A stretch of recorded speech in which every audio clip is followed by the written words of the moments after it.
In a 911 call just minutes later, a driver reported what he believed was a man bleeding on the side of the road.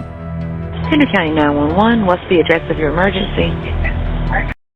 After talking with you, clearly your voice is the voice that's on that 911 call. So. And I looked in my rearview mirror, and all I saw was this white, like snow white face right up against my rear windshield. Like it was looking into my truck, trying to see what it could see. It had shallow, sunken eyes.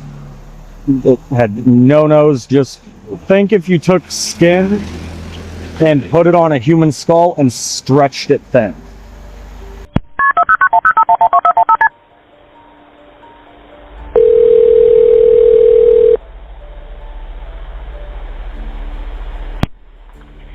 Henry County 911, what's the address of your emergency? I'm driving on 210. I just crossed the Black River, and I thought I saw a guy standing on the side of the road bleeding.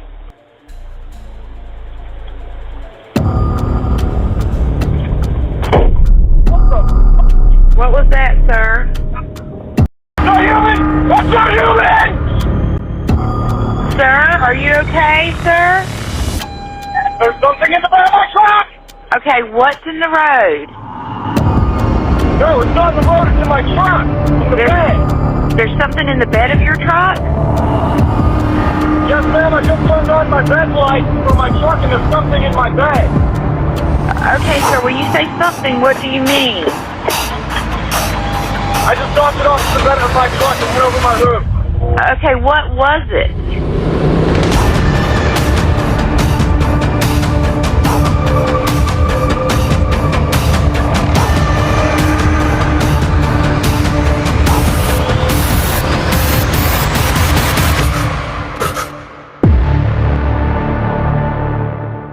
Well, welcome to Not of This World podcast. I just, in the spirit of Halloween, decided that sometimes I always hear people say, who are they in the media, or like the enemies of who we think we perceive as our enemies in this world, the natural world. Okay.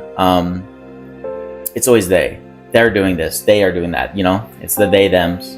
And I started thinking about who really is our enemies, even if it's of the flesh. And I started thinking about devil worshippers, Satanists, the occult, and I'm like, what? I don't know anybody involved with that stuff. Have you ever met anybody? Like, I've met someone that says I'm a devil worshipper, but it's like really like they listen to heavy metal music. Yeah. I don't think not that I know of. Mm-hmm. I mean, I've had people, not in a long time, but like girls who say they do witchcraft stuff or things like that, but I don't know how serious any of them were. Right. Like actually into it, or like right. They read a book and there's a spell. Which, I mean, either way, that's horrible for them because they're inviting all of that into their lives. But I don't know if anyone I've ever encountered is like serious. I don't know if we're gonna use that footage in here, but I can tell you either way. There's an interesting video because this guy's driving in South Carolina and he sees like a apparition, like a ghost. Okay. But he says it looks like a man, and it's wearing like a Revolutionary War, or that's what I remember it as. I don't think it's Civil War. Attire, and he's bleeding profusely. So he's calling to tell an ambulance, like, "Hey, there's a guy on the side of the road." Yeah. And then that's when whatever it was climbing the back of his truck. And like, That's not human. That's not human. But I'm telling you, the first time I listened to that, because it was like I was looking for content for this week. Yeah. And it's like my arms like hair started standing up, and I'm like, he sounds so genuine. Yeah. I mean, that is pure terror. Yeah. And I started thinking about like the things in this world that the things like that where like usually you don't ever get to see a video. Yeah. Like if I had really great videos to show you this week about like people, like monsters that are real, I would have every single one of them on here to show you. Yeah. I can't find any. And with the world we live in today with AI, now you have you don't to even question know. everything. So then there's aliens involved in this conversation now.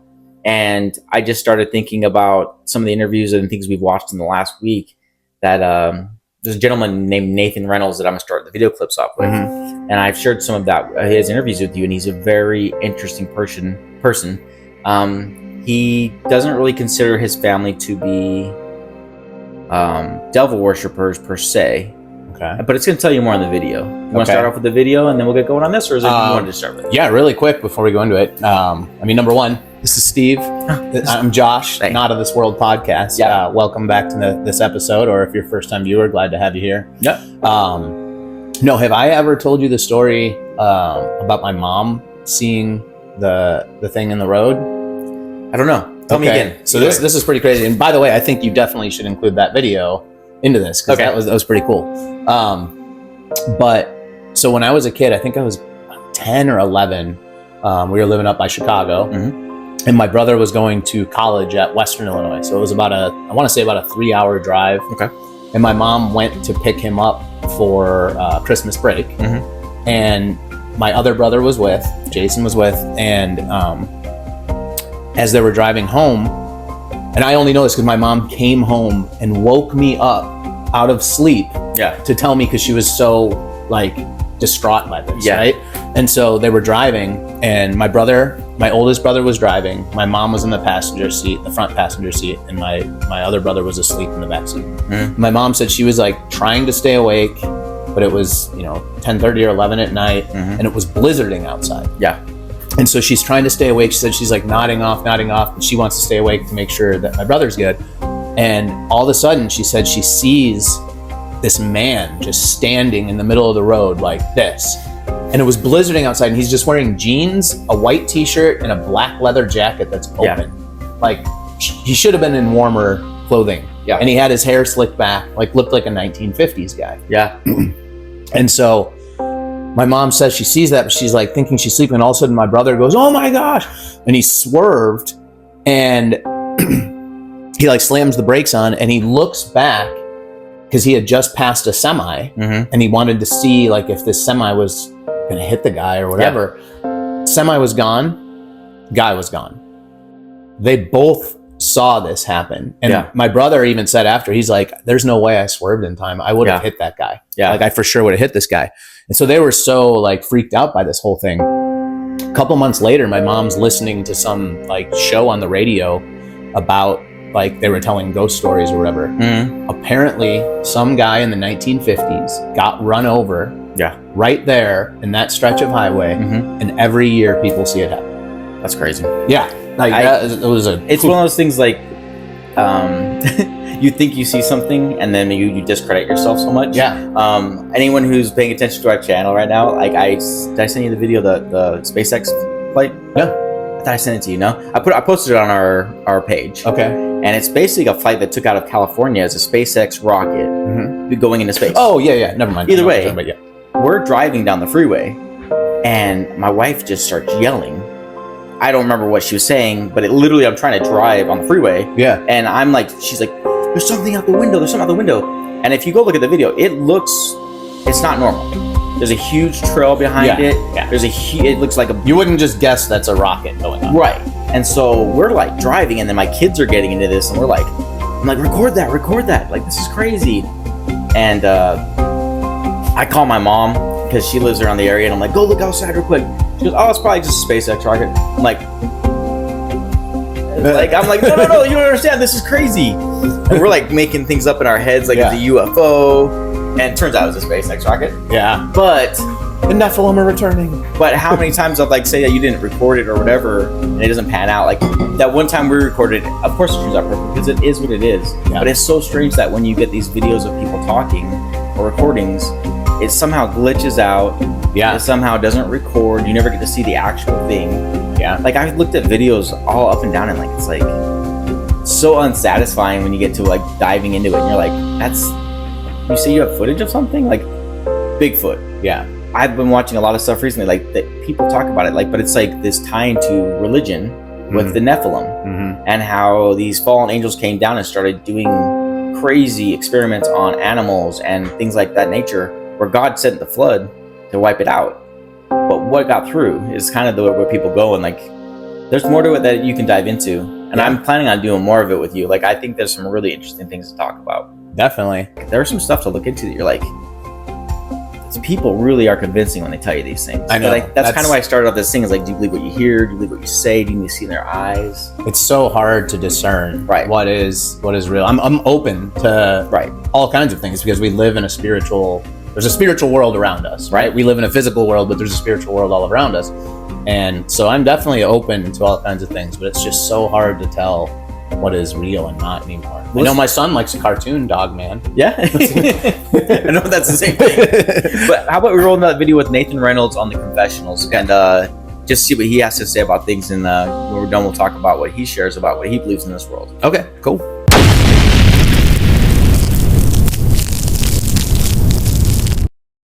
But you come from a family that people describe it as a Illuminati family. Mhm. Is that how you would describe it? That's not how I would describe it in the same way. I'll be honest. I think it's just a popular catchphrase that a lot of people are borrowing into. No, I come from a family that they believe they are descendants of the old gods. That's the best way to say it. That they believe that they are carriers of a seed line that gives them the divine right to rule. And that is what gives them justification spiritually, emotionally, psychologically, scientifically to dominate the lesser species known as humans. True in the sense of them being able to trace back their lineage to the fallen. Some of them, yes. I believe they absolutely can. Do you think that's in your blood? I believe it was, yeah. I believe it is. Yeah. I believe there's no way to physiologically necessarily. I was born into a family that absolutely intrinsically has followed a ancient craft of serpent worship, dragon worship. These are people who take the understanding of the supernatural realm with absolute certainty. They are not deceived as the majority of people into believing that there is not a supernatural realm. They are intrinsically, intimately aware that the world around them is filled to an overflowing abundance with spiritual things. There are people interacting at any given time with those spirits, whether or not they are under an understanding of it. But my family was under a covenant with the dragon. And because of that, they were his ambassadors on the earth, and they would operate under his dominion and his authority, and were given power by him through the selling of their children, through the giving of their blood through covenant. I was the chosen one out of my family for that process. My family on one side looked very Christian, operated in their daytime life as sincere Christians, but were absolutely Luciferian at night. Rosicrucian, deep-seated Luciferians, people that were willing to swear oaths to specific fallen ones, call up their phone numbers and dial in direct to them to get their instructions on what to do. I was bound up in that cult throughout my life. And I was raised in trauma and in bloodshed and in violence to create triggers of dissociation, split personalities, to fracture my mind so that I had sub-personalities that could operate between the two realms. One that was much more of a night walker, that was trained in this occult path work, and a keeper of the X, which is the covenant of Apollo, the beast. And then another one that was seeking diligently a path of life and redemption. But my journey was not strange to me until I got out of it, much more so. I got given what I thought was going to be a path of salvation, which was going in the route of becoming a part of the hunter teams, special kill teams with the United States military. And at the end of that, I saw it was just another corrupt organization that trafficked the souls of men just like my family did. They just did it without much of the ritual magic side of the equation. And it was a process of undoing of my identity as a soldier and as a warrior, and on a path of destruction, suffering, and led me to a place of bleeding to death on the bottom of my parents' basement and seeing my familiar spirit death come to harvest my soul. And a man stood between him and me and said, "He's mine. You can't have him." That was a moment where I saw fear in death's eyes for the first time in my life. And I knew that there was a covenant. There was someone in authority who could command death. And that was the turning point of much of my walk in my commitment to which team I was going to be a part of. So I've been on a journey ever since then of trying to cut ties with the occult, trying to cut ties with my family and raise my new family, my children, my wife and I in a different kingdom, and exposing the works of darkness, confessing my sins before men that I might have salvation and healing. And I believe that's the most effective tool we have is forgiveness and repentance. And without those two weapons, we are bound in the same fallen state as these wicked watchers that fell. Yeah. Yeah, that guy. It's amazing. Have you seen him before? Yes. Okay. So that's what I was just about to say. It's amazing how a haircut and a shave can make you More look credible? so much different. Because you had a quick thing of him last week. That's on our that video. first interview is from a year ago. Okay. And this interview where he's more clean cut is from 3 months ago. Okay, because I had seen the one where he looked more like a caveman. Yeah. Not that same interview, but I have He has seen 2 different ones. Okay, yeah. And so I've seen him talk. What are your thoughts on him? I have really mixed emotions. Okay. I talked to you about doing a whole episode about him because I was that excited about it.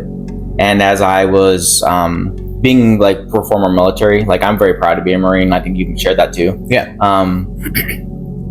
I never saw any of the things he's mentioning about the military being these elite group of killers. But as we get to the next clip, I'll show you, and we'll get into that in a minute. But my discernment level about him is like, I feel like his conviction when he talked about being a Christian is super there. Mm-hmm. But when he starts going into this deep, darker things, and he talks about like, and you've seen some of his interviews, he talks about killing people. And he was even asked like, how come you haven't been arrested yet if you killed all these people?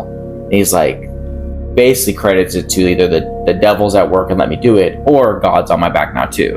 And I'm like, yeah, exactly. Yeah. He talks about in one of the episodes, you might have watched that one where he talks about his wife and him, they were trying to kill him. And like they got out of a movie.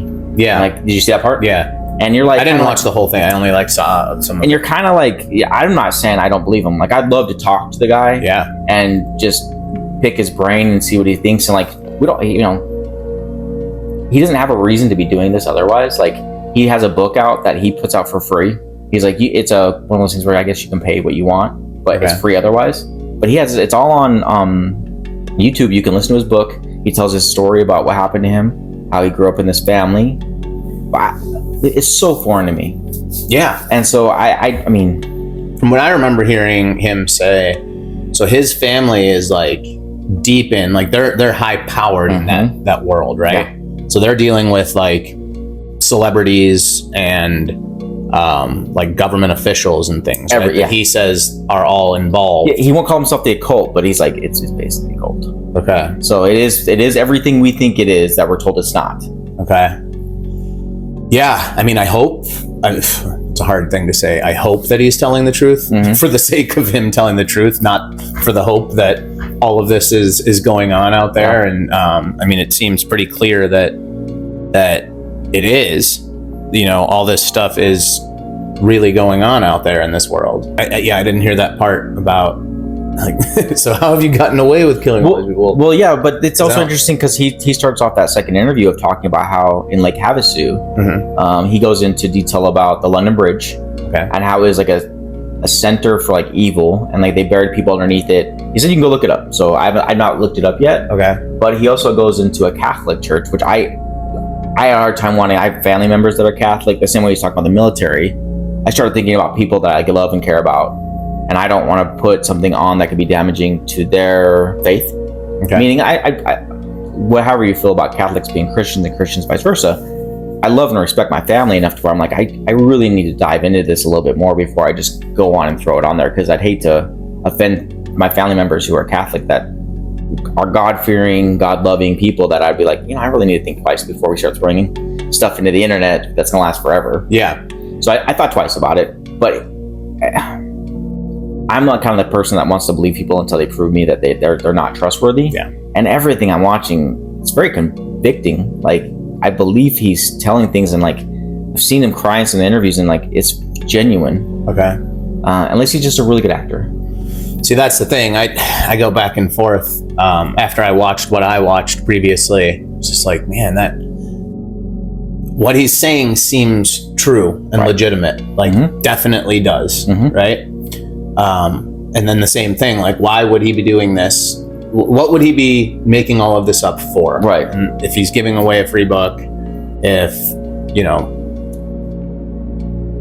but I don't know. Because in the military, I think you would agree with me, there was a lot of people who just told stories. There was a lot of storytelling where you're just like, are you trying to like just get attention? Like, why are you making this up? That's clearly not a true story. Yeah.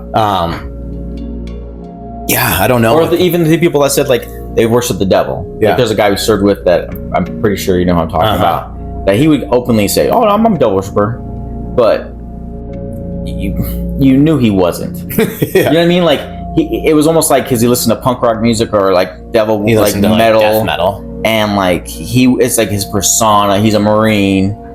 It was like that was like it was cool to say that. Like it was to get a rise out of people. Yeah. Because like as he was sharing, like he's like we hit as Christians.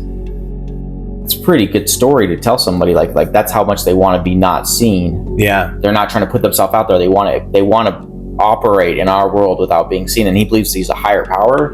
Like they have Nephilim blood in them. This isn't the first time I've heard this stuff. Yeah, and I'm just like, I'm becoming more open to all of it. Yeah, honestly, with like the world changing over the last 5 years as much as it did. I'm like, I'm kind of open to anything at this point to be like, it makes more sense to believe this is happening where there's people actually that have darker souls controlling things. Yeah. And helping lead a path of destruction and death than there is that it's just nothing at all. And I mean, I do know that there's bloodlines tracked among these, you know, high-powered people. And they have tracked the bloodlines for you know, thousands of years back, and so they believe they are truly, you know, chosen people, like that their bloodline is chosen. And so he shares that 23andMe as a cover for all this. They want to know who has it in their blood, and they want to like go recruit you if they know you have a certain amount of it in your blood. They want to recruit you to this. Okay. So it's like their tracking system. I mean, I need to watch it again to say that's accurate. Yeah. But he says basically it's a sham. He's like, it's not even real. He's like, we just want to know the information we want to know. Like without being able to justify that, I'm like, I really need to dive into this, like almost like a reporter. And that could be true. You know, it's every single thing that he says when you look at it, it's like that could be true. Yeah. You know? So he is either an amazing storyteller, right, who has really thought through the details, or there is something to it, which is just crazy. So from anything I've ever seen, when people have demonic spirits inside of them and they are like repulsed by the name Jesus, right? You know, I've heard that Victor Mark story, just so many others. How would he pose as a Christian? Wouldn't the demons inside of these people like be repulsed by having to actually pretend to give faith to Christ? I don't know. That's a good question. I don't know. I just thought of that though. Like, even like because he's professing it now, and he's like, I mean, you've seen a few of his clips. He's convincing. Yeah. Oh, for sure. Yeah. And I'm not trying to say he is lying at all, but I definitely have the questions. Right. Have you ever seen the movie The Men Who Stare at Goats? It came out in like the early 2000s. Sounds familiar. Ewan McGregor. Okay. He's in it, and George Clooney's in it, and it's based on a true story about these guys who were in the army, that they had a special department. Yeah. That did I saw this. Okay. And so it's going to lead to our next clip. Okay. And it's this woman who has, and then she goes into greater detail. So if you want to watch it in full, go to that. But there's this one scene in the show that I really want to show you and get to, because you've said that you've had someone tell you like the future before, and I want to share like some things about me that like I've always kind of had a spiritual believing in things because of things I've seen and experienced. Okay.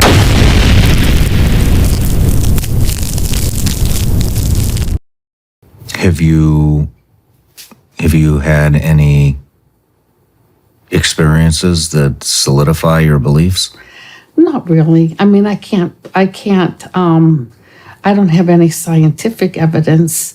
I did have one woman put me through a past life and I don't know if it's true. It was sort of like a hypnotic state where you kind of go and visualize a past life. And I think I was in Nova Scotia growing wheat. I remember that.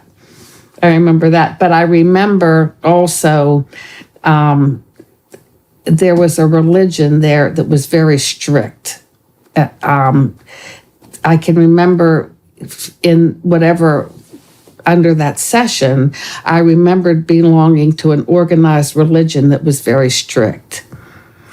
And so when I came out of that, I probably figured, well, the Catholic religion that I grew up with probably that energy was probably coming from that energy from that past life. And so somehow maybe I cleared myself of it in this life. Have you tried to look into religion at all, such as the crucifixion?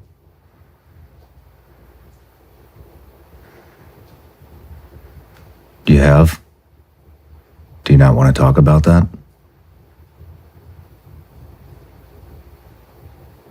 Okay.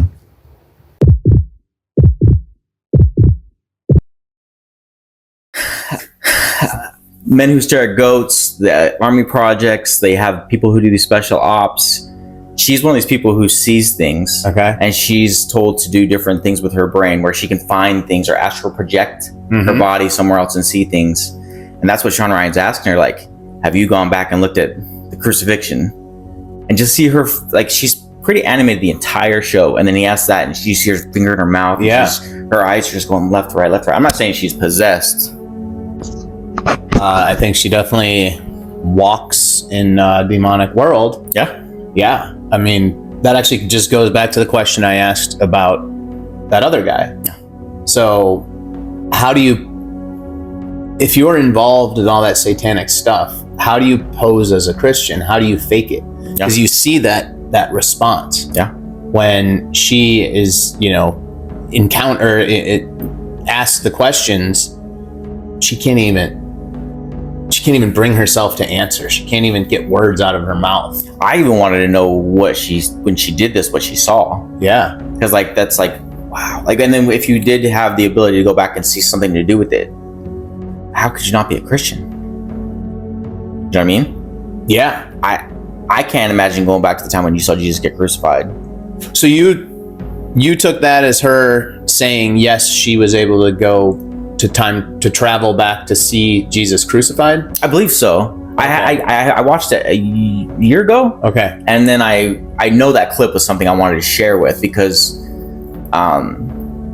and you and I, like I shared in other episodes, we've known each other for a really long time. And when we were in the military together, you start to trust people with telling them almost everything about you. Mm-hmm. Like really, you can choose to be a liar and tell your stories like we mentioned before, or you can be honest. And I know me and you have dealt with the supernatural conversations, and I would say, and I'm sure you remember this, but maybe you don't. It's called a deja vu. Yeah. Where I have a dream, and it's like a tidbit of something that happens in my life. Yeah. And then I'll see it. It's been happening since I was a kid. Yeah. And it would be everyone gets that. Oh, you think everybody does? Yeah. Not necessarily in that exact way. It's not always a dream, whatever. Mm-hmm. But it's just that feel. It's not a feeling for me. Mine's a specific dream. And it's really weird. Like when I worked at that restaurant, I'd have a dream where I'm working at that restaurant, but it's not the restaurant I worked at. It will be a similar one, and you're like, that's not where I work, but you know it's where you work because of the familiarity and the items in the location. And then a year later, I'll just have this moment, and I'm in the moment. Whereas this is all this coming sense from my point of view. But it's been happening since I was a kid. It happened first with me when I was a little kid. I had a dream about my brother swimming. Mm-hmm. And he was coming up for air, and it was in this pool that has green tile in the background because it's a high school pool for competitions. Yeah. And it's very particular green. And I just remember as a kid going that's a weird dream. Yeah. And then I saw my brother doing exactly my dream again in the future. And I'm like, who's going to believe me if I tell them? Well, so I think what I said, everyone gets that or whatever. Mm-hmm. So I'll be in just a random moment, like you said, just your brother popping up out of a pool, whatever. I'll be at a random moment, be at the grocery store, and all of a sudden it's me turning the aisle, seeing this one stand or whatever, or an advertisement or whatever, and it's just like I've been in this exact moment before. I know it, and it's just that whole feel. And I assume it always was like I dreamed it before or something, and I just don't remember that particular the dream. woman from the You Sean actually Ryan remember show, the dream. the woman from the Sean Ryan show says, she talks about it being like you live past more than one life, and you'll have like a deja vu moment of like your past lives intertwining in a way that you're doing the same thing. I don't know, like the whole Men Who Stare at Goats movie, I watched that the first time. It's very entertaining, it's very fun to watch, but it seems just preposterous, like there's no way this is real. And then Sean Ryan's had like 4 or 5 people on there from this program where they talk about like being able to like find people who've been killed, finding items that are lost. Like they'll be sitting in a room and they're just like, there's a way of doing it. And skeptical's the right word. I'm like, okay, but as I have these dreams, for me, I have to believe there's something. Like there's something, a higher power to everything. That's why with my faith with God, it's been shaken and I've gone astray. But I knew there was something bigger in this world. See, always. Yeah, there for sure. And I think it has to do with, so God created the world, God created time, God created how it all works, right? And so I think the fallen angels that came down, they knew how all of this works. And that's why they introduced technologies to the world, right? They made trades. 100%. They made trades for wives, and they gave the fathers of these women secrets about technology and how to do things. And so I think you're dabbling in, like, this lady, she might not be demonic, but she might not worship a devil, worship Satan or whatever, but she's dabbling in stuff she shouldn't be dabbling in, I guess. And so there is something to it. There definitely is, because there's laws of nature, there's laws of physics, there's laws that are created by God on how things operate. And so if there is a law, if there is a way something operates, there has to be a way to cut into that law, or to find a way to, sidestep it or whatever. And so that's what I believe the devil is, providing a way into these things. I just feel like our history as a society, if it didn't start the way the Bible said 6,000 years ago, where did all this stuff come from, and how did it happen so quickly? Meaning, like the pyramids. There's all these different runes all over the world that were created, and I can't think of the one that's in like Iraq or in that sort of area where it's basically they found it, and it's a weird name. About 6,000 years ago, that was the view for decades. And before that, there was no such thing as civilization. But then suddenly, out of the blue, comes Göbekli Tepe in Turkey, which is 11,600 years old. It's 5,000 years older than the supposed oldest structures. And it's an enormous megalithic structure, probably the biggest megalithic structure on Earth, because so much of it is still underground. We know what's there because of ground-penetrating radar.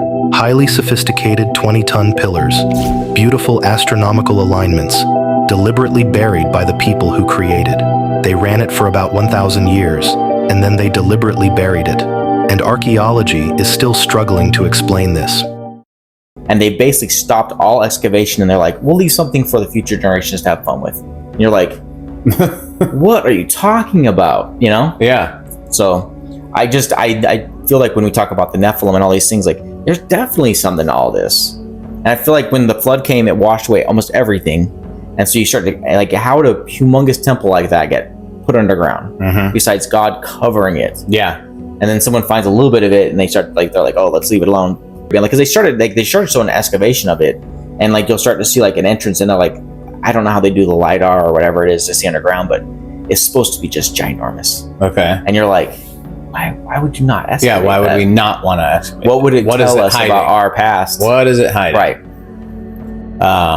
That's like, I saw something recently about the Epic of Gilgamesh, and it was technically a poem, I believe, but basically he was a giant. But basically there is a flood. There's the Great Flood happens.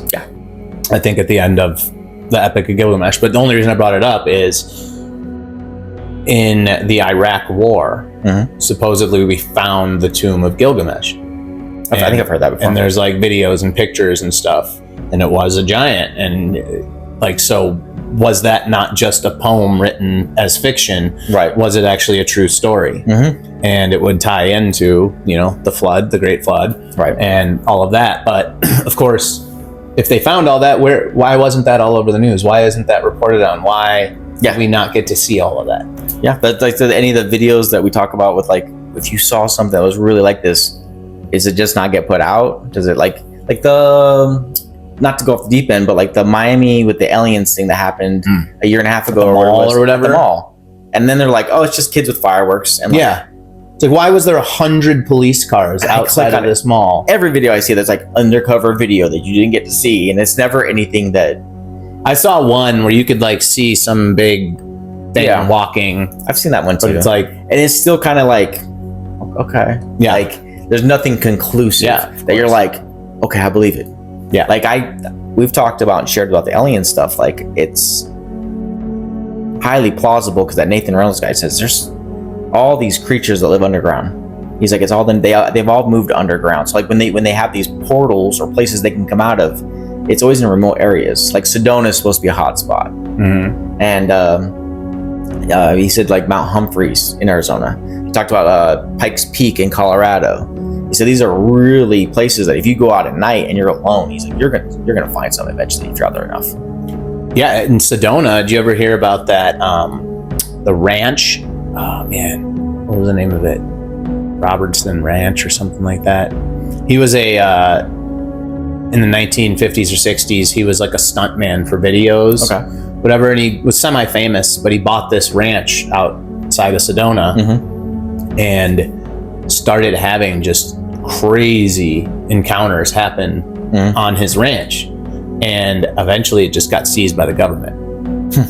And he had to leave. And so there was like a book written about it, but the government seized this land. Why would the government go and seize someone's land? Right. What's going on there? Like, what is happening on this land? All that stuff is just fascinating, but also like just blows your mind so much that it's like, I don't even want to think about it. 100% agree with you. So if you have like an exorcist, temple, and a Satanist walk into a bar, what do they order? The next video. Hi, my name is Shane Smith. I'm a comedian by trade, but I also am a former leftist podcaster and all-around degenerate Satanist who ended up converting to Catholicism. And so now I spend a lot of my time doing comedy, but also spreading the gospel in any way, shape, or form I can. So I am uniquely qualified to be here because I have also experienced many dark and nefarious things, and also the light. So pretty good times. I think for a lot of what we would describe as like default liberals, normies, I'll call them normies because they don't necessarily have to be just liberal, but if they actually, so let's say someone is living in sin, they're doing things that are driving them towards a darkness. I think there's a good amount of people that if they actually saw the demon manifest before their eyes, they'd turn around immediately. I think deception is required to push people towards darkness because I think people actually understand that if a demon is trying to entice you to do bad things, it's going to be bad for you. And so there's a deception and no, what you're doing is good. You're the good guy. Trust me, keep doing what you're doing. Yeah, you also like I used to practice a type of magic, and I was like a member of the Temple of Satan or whatever, and you tell yourself, well, it's aesthetic. Nah, this is like a cringe, funny, heavy metal looking organization that does political activism. I'm not engaging in real Satanism. And then you're doing like weird magic stuff because girls think it's cool or whatever, and you're like, well, it's like goofy. Well, maybe if it works, who knows? And then you're like, well, if the secret works, this will work. It's like harmless. And then you're experiencing like dark, you're trying to go pee at night, and you're like over overcome with a complete and total sense of dread, like there's something waiting for you on the other side of the door. Have you ever, when you're a kid and you're so scared that you're like, this is happening to me, this is real, I'm the most terrified I've ever been, blanket over your head. Like, of course, to have that feeling as an adult is like indicative of like something real's happening to me, but you you just explain it away. The same way, like, because it's just what we're designed to do. You're just like, I'm just being weird. This isn't really happening. You ever get those feelings that there's someone in the room looking at you? Yeah, definitely. Yeah. I don't think I have for a long time, but I definitely have had those feelings. Have you ever heard of the guy in the hat? No. Okay, people who are watching this are probably gonna be like, yes, I know exactly what you're talking about. There was this guy that I knew that he had like brain cancer, and he told me that like once things started going sour in his life, and he used to be he was trained to be like a priest or a pastor, and he was all in it, and then he had gotten brain cancer and just gave everything up, and just even gave up on God. Okay. And he started saying he started seeing the man in the hat, and I remember all the details about it, but I'm like, I don't know if I believe this guy, I'm like, whatever. It's a really common thing. It's like people basically are in their beds and they see a gentleman, and they describe him. It was just a hat, and his eyes sometimes glow. Maybe I don't remember all the details, but I just remember like kind of being dismissive about his opinion or his thoughts about it. And then just every once in a while I'll be online and I'll see people talking about this guy, and it happens all the time. Okay. And so I, as a parent, as a dad, my kids come to me all the time. Like I'm hearing stuff. Oh. And you're like, okay, like I don't want to discredit them. So I always go like, okay, well, I don't hear anything. And I'll check everything with them. But when I'm alone, or even sometimes like when people are there but everyone's sleeping, I swear someone's looking at me. Yeah. And I'll just feel it. And I'm like, okay, I believe in God. I'm like, I'm not gonna get scared. Yeah. But it does make me wonder, like, why do we get that feeling? And it's human nature at some parts, I'm sure. But like he's talking about right now, like you get those feelings, and he's like, you think there's nothing to it. He's a Satanist. Yeah. It's like there's something to it. So he's saying that these Satanists, or not, the Satanists aren't doing it, but when you get that feeling, there is something there watching you. I'm not saying all the time. I'm saying he's hinting that like there's more to this world than what you think. Oh yeah, there definitely is. Yeah. That's, to me, is obviously there's Satanists and there's Christians, right? And a lot of Satanists end up converting to Christianity because they actually have a real encounter with one of these demons or with the devil himself. I've heard quite a few of those stories before. But with so many stories out there and so many believers on both sides of this, it's so easy to see that there is something, right? That there has to be a God and there has to be a devil. There has to be this spiritual world. Right. It's unfair that the devil gets to work. He gets to pull those people who worship him. But it's the atheists, to me, that still blow my mind more than any of them. How can you see all of, so many people talking about these encounters, these experiences, these real things, and just believe in nothing? Do you get do you read the comments in our chat at all? There's been some people, you've made some comments like that people are like, they don't understand why you can't believe that there's atheists. Yeah. And they push back on you a little bit. Yeah, but I'll never be able to understand how you can believe there's nothing. There's clearly something. People aren't just walking around crazy. Yeah. Not every single believer in these things is crazy. Yeah. There are Satanists. They experience these encounters, these real encounters. Yeah. Christians experience real encounters. There is something. But that's where the devil is so lucky, because he gets to be able to control his actual believers. But he gets to also put that little lie out there that there's nothing, and gets to win over those people. They don't realize, atheists don't even realize that they're basically Satanists. Yeah. Without being Satanists, they are on Satan's team. That's going to probably make somebody mad, but sorry, that's the way it is. I'm trying to figure out if I agree with you or not. Because I don't, if they're not for us, they're against us. With if God, they're not for us, they're against us. I think that the next few videos that I want to show you, it's all from the same stuff from here going forward. Okay. And this episode particularly, I will post it on our page after the video comes out, because it's 2 hours long, but it's literally like these are so much good stuff. I almost wanted to sit down and watch the entire episode with you. So I'd love to start the next clip and see what you think about the next thing they say, because I chopped it up, obviously. So let's roll. Okay. Years, like especially since COVID, there are people that I've known my whole life that it seems like within the span of a week, their personalities flipped. They speak differently, they behave differently, and they're behaving in ways I would describe as evil. And it's shocked me. And maybe, you know, for those that are out there that are more secular, agnostic, atheist, or whatever, I don't know what you want to call it or how you explain it. I will literally say there are people that I've known my whole life that I consider to be really good friends that will send me a message being like, how have you been? Haven't seen you in a while. You know, hit me up when you're back in town.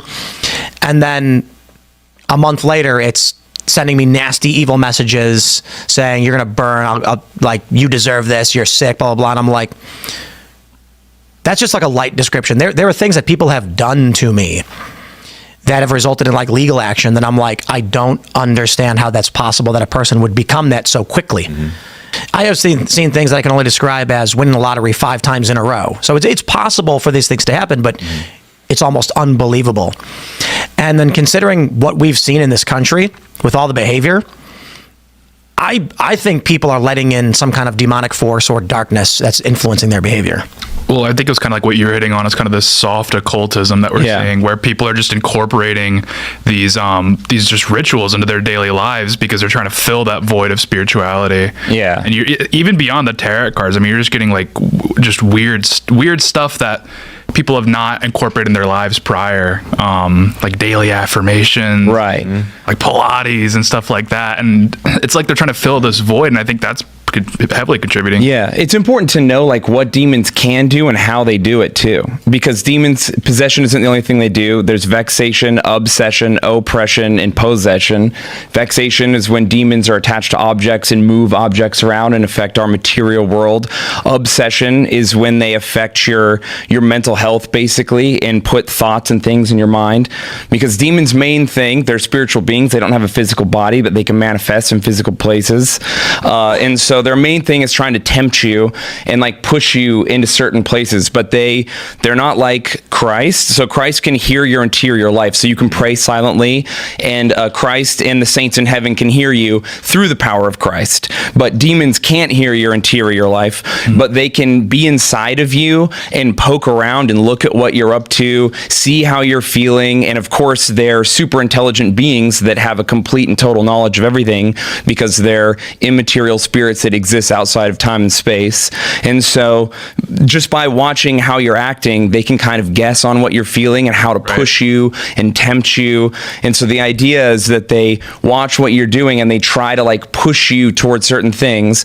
The more you sin, of course, in the Catholic Church, we believe the more you sin, the more sin darkens your intellect. So the more you sin, the dumber you get. The most evil thing you've ever done, that time you cheated on that girl you loved and you're like, who was that?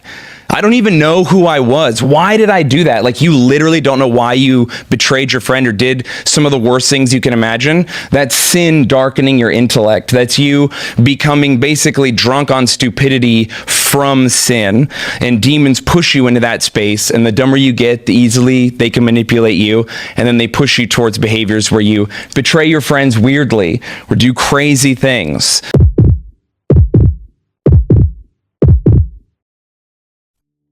That was some really good information. Yeah. I don't think people realize or think about demons in a way of being super intelligent, and they are, right? They have basically all knowledge. Yeah.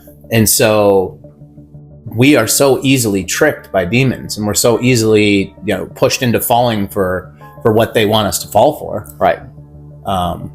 Yeah, that guy, you can tell he's fully telling the truth. Yeah. You can just see it. Yeah. So, like, I think that's kind of like he's exposing the devil's playbook. Yeah. I think that like the two things I was trying to show in these like different interviews, like someone who's like occultic, like they're part of a bigger thing, and he's kind of like the lower level. Yeah. Where like the details are similar but different, where like the Nathan Reynolds is like, he talks about the people who are orchestrating things on a high level and dealing with things that, like, he talks about going to see, like, there's a medical procedure where they take all the blood out of his body where he's like on ice and he goes to like the underworld and goes to meet the devil. Wow. Yeah, it gets that heavy. Wow. Which is be awesome for a podcast, right? Yeah. But like I said before, if I'm attaching these things he's saying, he talks about a lot of things in the world. Like he talks about how Arizona's water, everything in Arizona and Colorado and all these things where the Colorado River comes from is being tampered with to like mess with us and give us like diseases and things like that. It's just these claims that are like so really huge, right? Yeah. That you're like, I don't know what to believe about that. Yeah. Where like it'd be fun for a podcast, but like eventually, like I want to reach out to him and be like, hey, we're talking about you. He could be telling the truth, and he could maybe not be telling the truth. I don't know. Right. I don't know the difference. You still felt the same way about the other guy. I think his name's Shane Smith, the comedian that was just speaking. Mm-hmm. You're like, you can just tell he's telling the truth. Yeah, it's, and you can just tell because he's not telling any crazy stories. He's just talking about the way it operates. Right. Yeah. Which makes complete sense after everything we talked about with like yoga and all these different things. Like I didn't really even think about those things as being like devil worship, but I've seen videos of like girls and guys who like get into this yoga stuff, and it's highly sexual. Yeah, and it's highly like spiritual, and they make That's the thing. You're inviting spirits, right? And like poses. I've just seen some stories of these girls that like you feel really bad for them because like it's always you can get addicted to a drug or alcohol, and you'll hit a point where they hit your rock bottom, right? And I think that's the hard thing I never really understood is spiritually you can hit a rock bottom as well, where when you don't believe in anything, you'll have that rock bottom moment. Well, you'll start to believe anything. Yeah. And if you don't have God in your life, if it's yoga, it'll be yoga. If it's stones and going up to see the vortexes in Sedona, and you start to feel something different in your life, you'll feed into it. Yeah. If it makes you feel better than what you're currently experiencing. That's the thing. People are missing God in their lives. Right. And that's why they are feeling empty. That's why they are feeling like they have a void that needs to be filled. Yeah, I think that's like when we talk about heaven and like the excitement of being in a place like heaven. Yeah. It's the removal of all those thoughts, all those feelings, all of it. Mm-hmm. Like for some people, I'm sure they just they can't believe that'd be a place that you could exist in. And they won't allow themselves to believe that this place that we live in now, there's something else better than this. Yeah. Not to say that they think the world's good. I think they can think their world's bad, and that has way more energy going in a negative way. That could be for the devil or Satanists, because I do believe that's how things go. Is you have a lack of hope. Yeah. And you might not say I'm a Satanist or a devil worshiper or part of the occult, but you're part of a team that's going against things. I think that's what we're seeing in our society is the people who don't have hope are really just literally giving into the devil without knowing it. So you can't be like a Christian, be like, you're a devil worshiper. You know, you got to come at them and be like, there is hope, and it's not hard to obtain. It just means you have to change. Yeah. But you have to have faith. Yeah. Do you want to roll into the next clip? Sure. All right, let's do it. Yeah, and then demons can affect your sensorium, so they can like affect the way you see things or whatever. And so that's why like, oh, what's that thing in the corner of my eye, or what's that creepy feeling? And then they push you towards that, and then they make you confused because sometimes you did just see a speck in the corner of your eye. Sometimes though, you're like, I know for a fact I just saw a guy in the corner of my eye, and I feel like I'm not alone, like I'm creeped out. But they keep you unaware, scared, and confused. That's like the game. That's the shell game they play. And the end result of all of this for the people who go down that path or influence, it's what, damnation or? Yeah, I mean, if they're influenced, not that they're losing the life of grace, right, and that they're led into a sinful life, then yeah, I mean, that's his goal. But the enemy, right, he's crafty and he's a master of deceit. You know, a lot of times when we see situations of oppression and possession, the person who's actually experiencing this is not always the target, right? Sometimes the target is the priest who's involved, right? So I mentioned in the car on the way over here that we were listening to a recording of an exorcism recently. Some priests were, and in this particular instance, the priest was trying to ascertain the demon's purpose. And so he kept asking, you know, why are you here? That kind of thing. And the demon sort of began to repeat over and over again, well, if you get the priest, you get the mass, and if you get the mass, you get the souls, right? And there's so many souls, and so the goal here was to get at the priest, right? Because if you can get one person, then you get all of them, right? And the enemy's trying to maximize the amount of people he can get to sort of decrease his defeat. And so, so the end game ultimately, right, is the enemy wants all of us, right? And so he's going to go for the most influential person, right? He's going to go for the person to get the most people with him. He's not, going to look for the small victory, right? He's trying to look for the big one. Is there? It's crazy how all of this goes back to Satan's jealousy of us humans. So, I mean, like he just said, if you can get one, you can get all of them, right? And the whole goal is to get as many humans as you can, because he already knows he's condemned. He knows he has no chance, but God created us in his image, God's image. And so Satan's jealous that God gave us that he loves us. Just the devil, it was all the angels. Well, all the fallen angels. Yeah. But he's their leader, right? When you start to see what the devil wants, and he just wants to tear you apart. Yeah, he wants to bring you down with him. Right. And so he's going to give you all the things that your flesh craves. Yeah. And God's saying the opposite. Yeah. Put your flesh down. Yeah. Push away your flesh and think about the spiritual things. Think about the holy things. And the devil's saying the opposite, because it's easy. When you know someone wants something, it's easy to sell them on it. Right? And their flesh is wanting it. Everyone's flesh is wanting these things. So the devil is just constantly there and has all of his different little tricks. But to know that at the end of the day, he's just trying to take you down with him. Yeah. He knows he's already condemned, so he's mad at God. Yeah. When he's the one who betrayed God, he refuses to look at the fact that he's the one who did that. He's the one who came down here against God's orders and mated with human women. Right? The fallen angels did that. And they're mad that God said, no, you will not be forgiven for that. Yeah. And so now he wants to take his image people, the people that he loves so much, his creation that he created in his image, that he loves and just wants to take care of. And he wants to ruin every one of us for God. Yeah. And then we're just a byproduct. It's really just a battle with that. And we're just a byproduct. We're the fallout for it. Right. That's like God's greatest part about him is he gives you the free will. Yeah. Like, I think that's part of what you're seeing with Lucifer. He gave him the same free will, and it caused him a rebellion against God, and he caused all these fallen angels to go with him. But it's like the devil knew the playbook, because all the things he was feeling about who we were to God. Yeah. And just those things that he's like, well, you don't have God in your life. I know how to get you. Corn, but that, or alcohol, or just sex, or everything but who God is in your life. Jesus is supposed to be. And it's just interesting to start hearing the playbook. Everything you'll fill yourself up with, food, gluttony, all these different things that you'll do whatever makes you feel good for a second. Yeah. Just to get away from the feeling of not having God in your life. And even if you have God in your life, we don't walk perfectly. You're gonna still have some of these things that you might turn to something that makes you feel better. But it's just knowing that you can turn back to him and he loves you regardless of wherever you're at in your life. Yeah.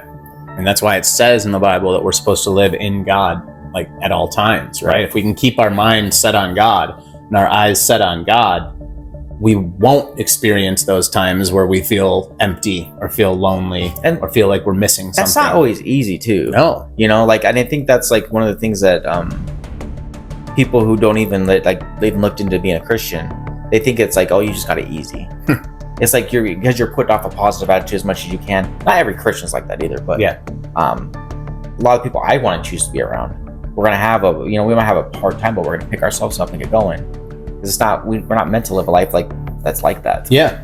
Yeah, it's walking in the joy of the Lord, right?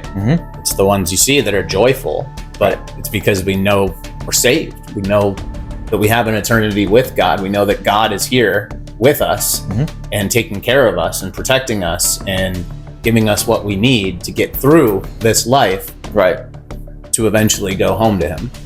Amen. And so that's a pretty easy way to find joy, I think. Yeah. I'm going to ask you, do you want to watch some more of these clips? How do you want to do this? Let's do one more. Okay. See what happens. Let's roll the next video. I did see a video actually on Instagram just last week. It was a woman in Russia was in a church, and she was brought in contact with a relic, and just immediately she was having a vehement physical reaction to this. So that sort of thing, we do see it. Funny enough, I can tell a story on the flip side. An exorcist told me one way he can tell if someone's faking it, because that also happens sometimes, is he has a copy of Green Eggs and Ham written in Latin, and he'll begin reading it and see how they react, and if they're reacting viscerally, he's like, how do you write Green Eggs and Ham? That's incredible. Well, because you see these videos on Instagram a lot, specifically out of like Africa, and then it'll be a guy just going, "Boah, boah," and then people are flying backwards and that sort of thing, and you see that, and you're like, something's missing here. There's a little bit of performativeness to this.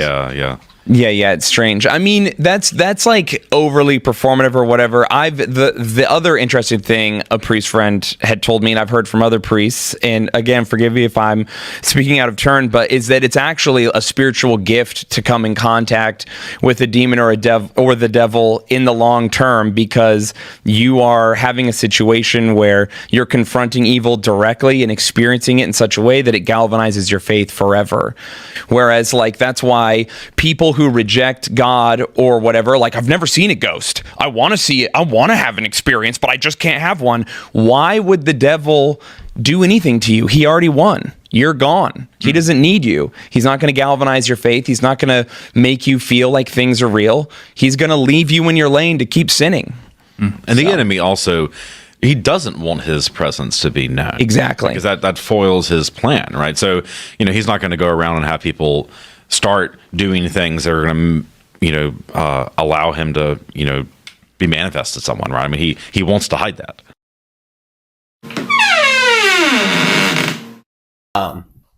That actually, what he was saying kind of goes back to last week. I think it was last week that you talked about your buddy who's a priest and just said how easy the devil has it in America. And it's just so true. But that's hilarious what the exorcist, the green eggs and ham. Yeah, the green eggs and ham in Latin. Starts seeing it, starts flipping out. Like, because you see some of those videos of people, like even the deliverance ones. You sent me one recently. It's so over the top. Yeah, but it's like we've seen things in person, and it's over the top. Yeah, but it's when do you know it's real when it's not? And that's what. Yeah, so like for people who don't believe that any of this is real or whatever, like the people who are involved in it are taking precautions to make sure that it is real, because there are fakers, there are things that are deceiving, and people want to get the attention or want to pretend that they're possessed or whatever, but people aren't just walking around wasting time. These priests aren't doing this just for enjoyment. And the truth is that if you're faking that kind of thing, you probably need God equally just as bad. You know what I mean? If you're going to spend that much time doing that, right? They're taking precautions to make sure, because it is a real thing, and an exorcism is truly needed for people who are demonically possessed. Yeah. And it needs to be pulled out because it's a real thing. But obviously there are ones that fake it, and that's why they have to take precautions like that. Like you've mentioned that you thought of being a pastor before. What would it take for you to be? I mean, I'm sure God would do it. But like I was watching the YouTube video because I had an exorcist on the last few episodes, and one of it, when you're watching the video, it pops up like, "Want to be an exorcist?" Really? You're like, yeah, like call here. Basically, what? Yeah, that's what it said that. I didn't click on the button because I'm like, I don't want to be an exorcist. Thought you were going to tell me you got hired. Well, I'm surprised you ruined it. No, that is, to me, I know God protects you. You have that faith. God will protect you, but that's scary. Yeah. Like imagine being in like a full blown, like you've seen in the movies. Right? Well, I highlighted that clip from last week where the girl. Did you remember seeing that part where she's speaking? Yeah. And I was like, I'm sure if it's someone you love, it's scary, but it never really I've heard stories of these pastors. Like there are things that happen that you cannot. It might not be the movie quality of what they make you believe. But there are things that they can do that it's supernatural. Yeah. And you're like, yeah, I don't know how to handle that.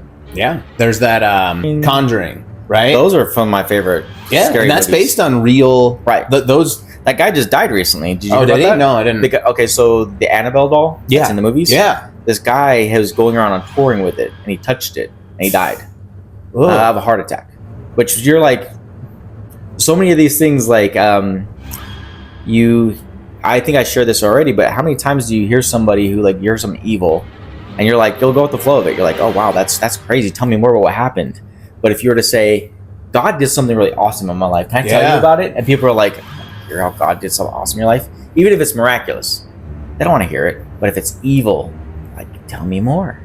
Tell me more about it. And they'll even believe you. Yeah. But if it's about God, they're like, sure. Why is that? You have all the love. I wonder where does that come from? That people are attracted to the dark side. I don't know. Versus the light. That's what makes horror movies fun. I don't know if I suggested it to you or you watched it on your own, but that movie Nefarious. Yeah, you suggested it to me. And it was written by a Christian, and it was produced by Christians, so it's a Christian film. I think Glenn Beck had a part of it. And I don't want to talk too much about the movie, because I want to suggest it as, like, if people go watch it, like, just go watch it. It's so good. It shows almost like the devil's playbook and how he works and operates. And it's like, I don't know. It wasn't the scariest movie I've ever seen, but it hit the hardest. Does that make sense? Yeah. Like I don't know if you remember everything about it. Yeah, but like, I do. you get to the end and you're just like, holy moly. Yeah. Like, that's crazy. Just I guess a couple of the themes of today, but just like how, I guess, the intelligence. Yeah. You know, how smart these demons are. Yeah. And just how they do have access to everyone and everything. It was actually good to hear him say in there, because I've often wondered, like, can they hear our thoughts? But it was good to hear that they can't. Yeah, that's what he prey said. on everything else that you can do. Yeah, and so I've often wondered that, though. Like, the people who made the movie for Nefarious, they went through and started talking about all the things that they went through trying to get that film out. Yeah. And did you see that film? Yeah. Okay, that clip. It is just crazy to hear all the things that they were going through, and like for us to have last week, where we're going to talk about things, and like our audio goes out, or the recording didn't work, or all these different things. Like, I'm not scared to do these episodes, but I'm also kind of preparing. We're like, we're gonna get done with this, and there's just gonna be something that's gonna go. What's gonna go wrong? Or like, today? I've been listening to our videos when we're talking about certain things, and I have my earbuds in, and I'll hear stuff in the background, and I'm always like, maybe it was the air kicked on, maybe it was really. Yeah, but I'll hear whispers. There's another clip from when on the confessionals where they show demons will come through electronics and talk through them. Ugh. Yeah. Hillary Clinton, they can't extract the data, but these entities can. And because you don't believe that these entities exist, because you don't believe that the other realm exists, you don't believe that these entities are actually operating and warring for your soul in the other realm continually 24/7, because you don't believe you're a supernatural being living a spiritual existence, you will never come to the conclusion that entities are extracting your brain data, going around the checkbox loophole, and giving it to nefarious people in this realm. Did I paint the picture enough? I don't know.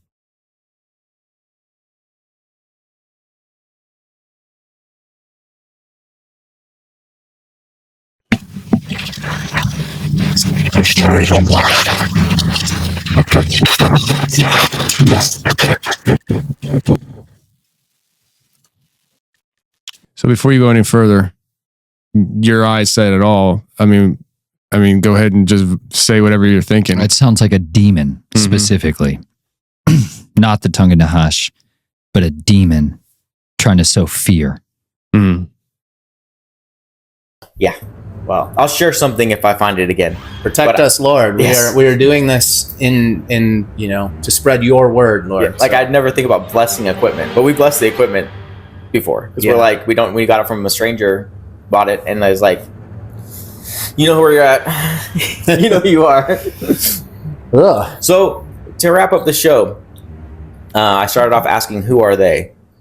I think like I really enjoyed showing these videos to you, and there's a few more that I would love to get to, but I'm going to share on our podcast or on our page that Tim Pool interview, and I'll throw in some of those Nathan Reynolds interviews. But I was trying to start this episode thinking of who is the they in this world that's always, whether you're on the left or the right of politics, whether you think things are good or bad, or whether you stand morally, like the they is the legion. Like when Jesus cast out some spirits from a man in the Bible and threw them into pigs, and they say, who are you? And they say, we are many.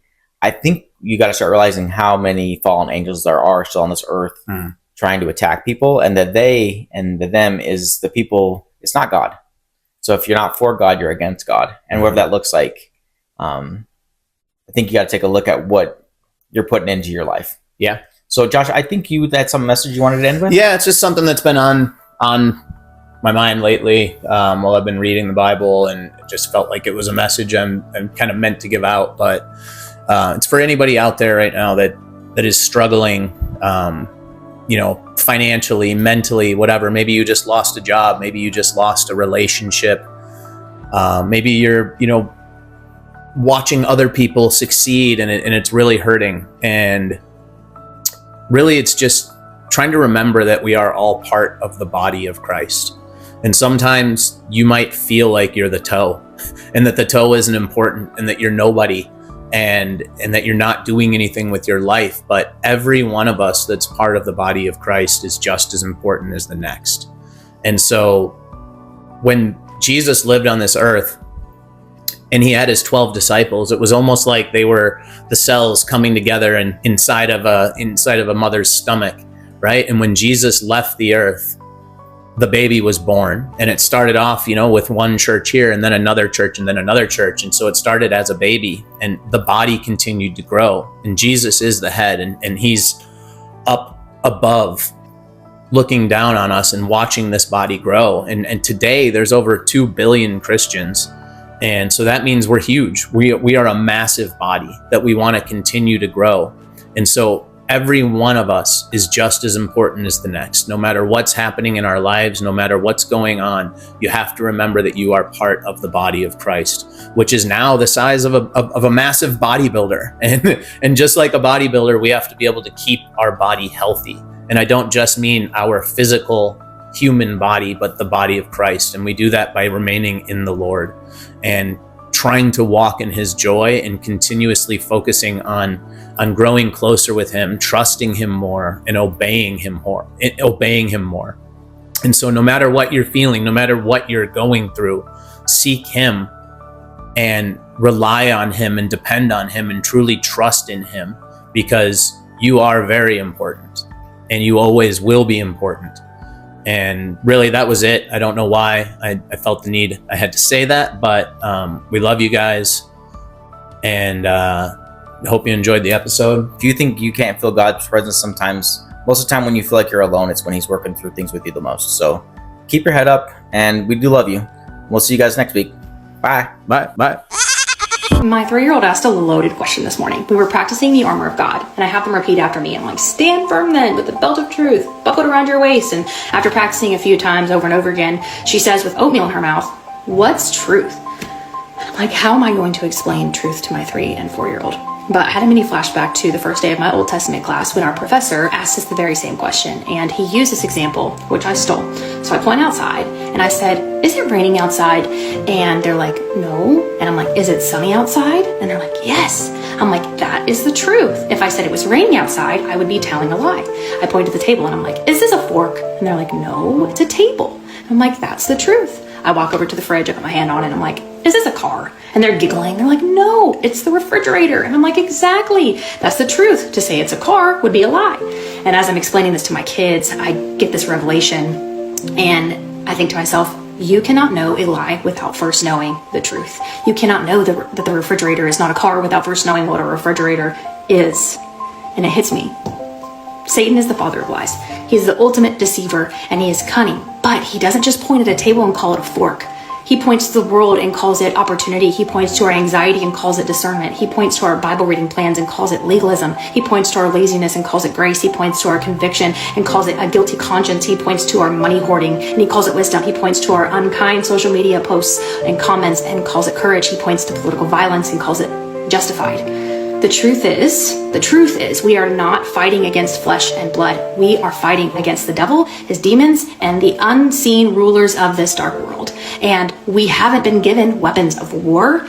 We have been given the weapon of God's word.